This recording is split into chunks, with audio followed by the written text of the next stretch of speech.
Hello, this is Survival-gyver, and today we're taking a look at the NiteCore UMS4 Intelligent USB 4-slot charger. I've said that 9 times, but I've screwed up every time except that one. So, there you go. So, this is a battery charger. Duh, right? For lithium-ion batteries, nickel hydride, however you pronounce that, nickel cadmium batteries, alkaline batteries, things of that nature. As long as it's a rechargeable battery, this should be fine for it. Sorry, there's something on the screen that was driving me crazy. Now, I got this for one very specific reason. Because I have a whole bunch of flashlights to review for CountyComm. And so I tested them all out, got everything working properly, went to go do my reviews, and the batteries were dead. Or close enough where I couldn't properly do the review. And I did not have a battery charger that would work for it. Now I have a battery charger for my regular size batteries, like my 18650s. Now this is 2200 milliamp. This is the lowest rated one I have, but it's I think also the one that's closest to being dead at the moment. So all my other ones are fully charged for my radio, for my Midland radio and things of that nature. But all the CountyComm batteries are these. The 14500s, which is a AA battery. So I can run a regular alkaline AA battery in it, but to get the most out of their flashlights, they recommend using a lithium ion. So I got a lithium battery. I got 3 of them, and I had no way to charge them. So I'm already a fan of NiteCore, so I had a really good deal on a 4-port or 4-slot charger. It'll run both batteries if I needed to, and I'll show you that shortly. And they have a 2-slot version as well.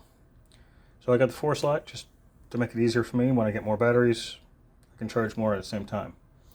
So that's about it. There's a couple of downsides to this charger, and there's a whole lot of upsides. So it's not perfect, and I think with a little bit of tweaking they could do a little bit better on it. So I'm going to discuss that towards the end of the video. And I'll probably make a chapter to make it easier to find. I would prefer you watching the whole video, but if you choose not to, I can't hold it against you. You know, I know everybody's here for information. So this is plugged in with a USB port. So right there, it's charging status. It's when you first get it, there's a protective coating on it. You got to peel it off, which is a real pain in the ass to remove. I actually scratched the lens a little bit because I had to use a knife to get it off. There's no like pull tab to make it easy. That's just a mild grumble, but nothing major. There's 2 buttons. There's a C and a V, and we'll go over that shortly. And then there are these, which are adjustable for different size batteries. On the back side, it's all plastic. There's some information about which batteries you can use. Obviously, you can see the reflection of my light above my camera here. So let's see, 1, 2, 3, 4, 5, 10, 15, 16, 17, 18, 19, 20, 21. It's like 23 size batteries, but it'll also work like old metal hydride, quadruple A, AAA, AA, C, and D. So that's cool. Which are other symbols in the back. And then here's the input and output voltage. I'll pause it here just in case you need to take a look at it. We're at the about 4 minute 10 second in, so I'll remember that later.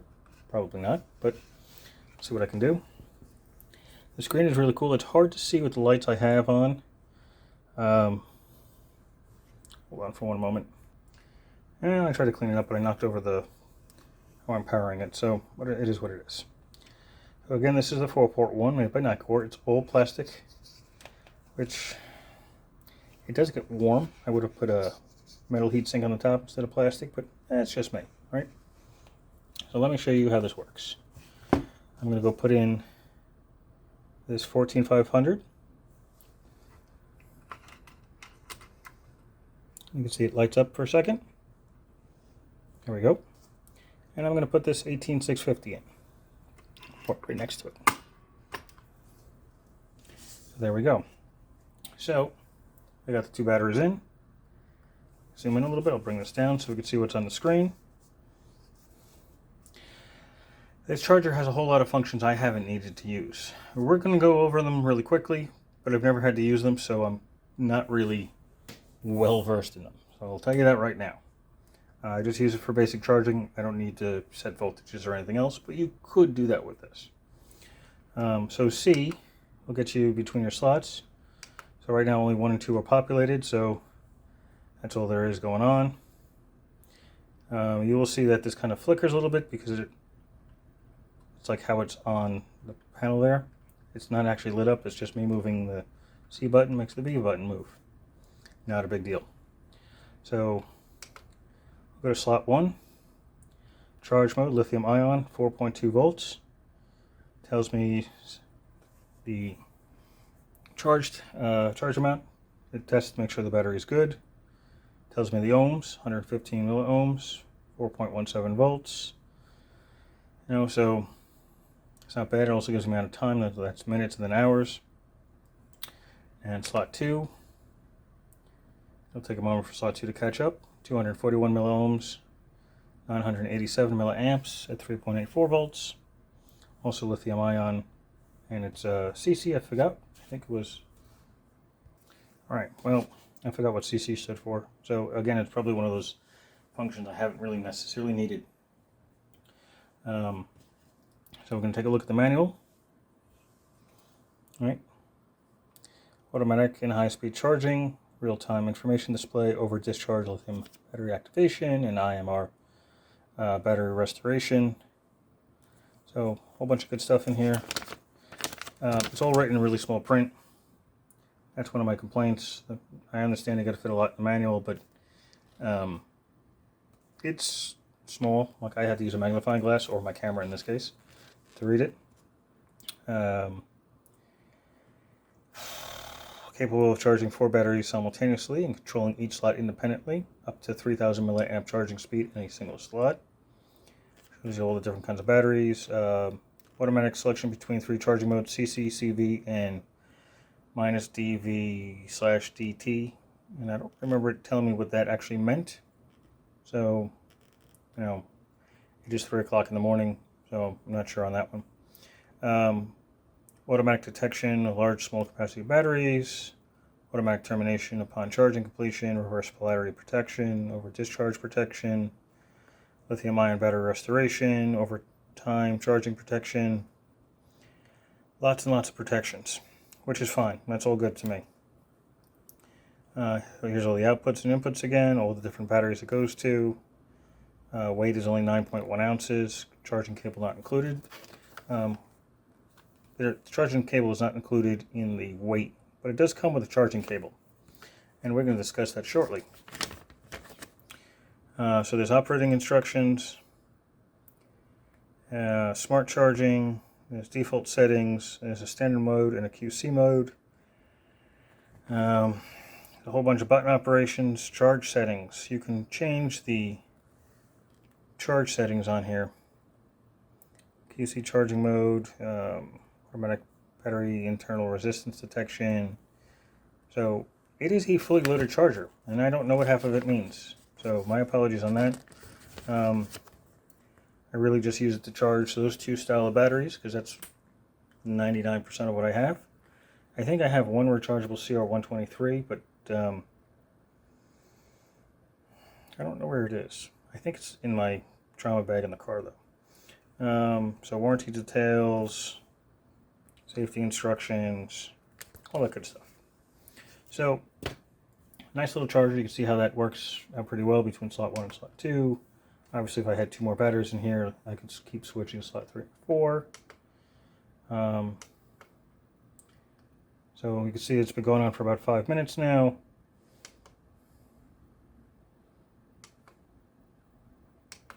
See how well that works, slot 1 and 2. So a whole bunch of cool information there. The screen is actually quite a bit brighter than what you can see here, because I have this light up here, and I have that light over there, and I got another light over there. because my desk, even though I have a white background, is dark. It's in a dark corner of the room. So there's that. So I want to talk to you about some things that bother me with this. Now, let me take the batteries out, hopefully without getting myself electrocuted, because that would be funny, right? So the batteries are out, right? Now you can probably saw it when I first put this 14500 in.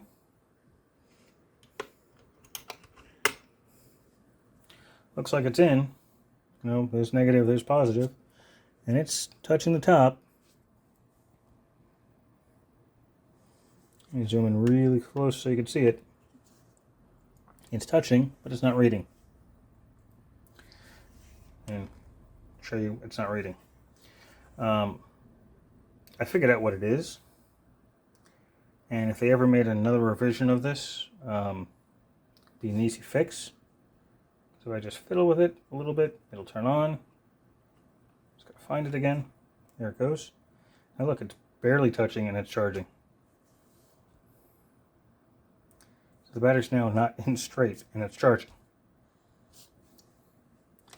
So if I put it straight on, it doesn't. So there seems to be a bit of a contact issue where either the top contact is not wide enough, or the shape of this battery, it's not allowing the negative side to connect properly. Like it's flat, but it's kind of like indented a little bit, so it's not seeing it real well. There are little indents here, but if it doesn't line up with it, it won't charge. So there it goes now. I've noticed that with the small batteries and even the large batteries. If it's indented a little bit, like this is a little bit, let me put it a different one. So that time it works. Sometimes you can get it just slightly out of whack and it won't work. It'll still be connected, but not quite. So the contacts on the top are not necessarily wide enough, or the bottoms are not wide enough. I'm not sure which. You see the little indents there, you know, so you can get a good charge on it. So I did notice that in the beginning, and now that I'm consciously aware of it, I know to look for it. So I can't just simply throw the smaller batteries in there because it may not connect properly. So not a big deal, but it just takes you a moment to notice it. Next problem. And it's, again, this is just simple stuff to fix, I think, anyway. Let me unplug this. All right. Come on. Focus. There we go. It's a micro. It's a USB micro.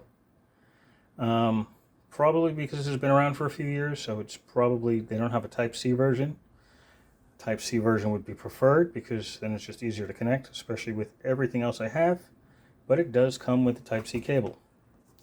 It comes with the not a Type-C, I'm sorry. Put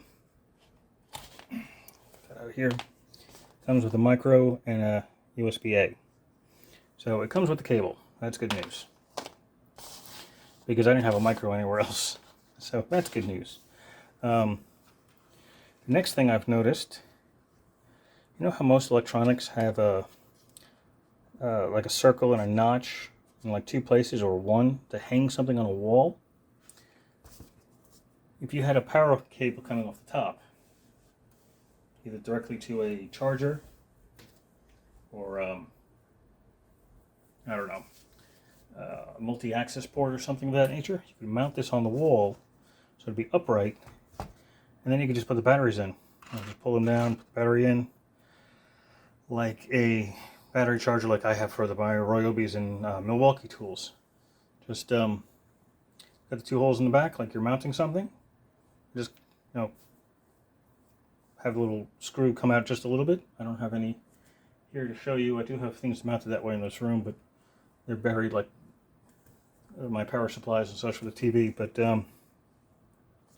so that would have been a nice addition where you could just mount it on the wall, plug it on at the top, and then you have a nice semi-permanent battery charger. So if you have a charging station, like all of my power tools have their own charging station, all the batteries go there, charge it without any problems. My apologies, I'm tired. It's like 3 a.m. I just put the battery right up on the connector, which is hanging right off the wall. Saves all the desk space or the toolbox space. Easy peasy.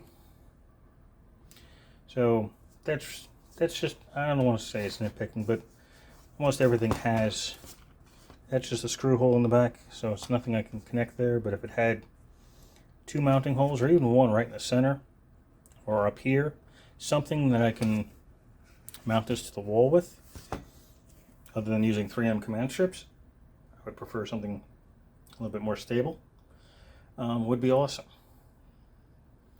So there's that, and the Type-C charging, and how these are not quite wide enough for these smaller batteries.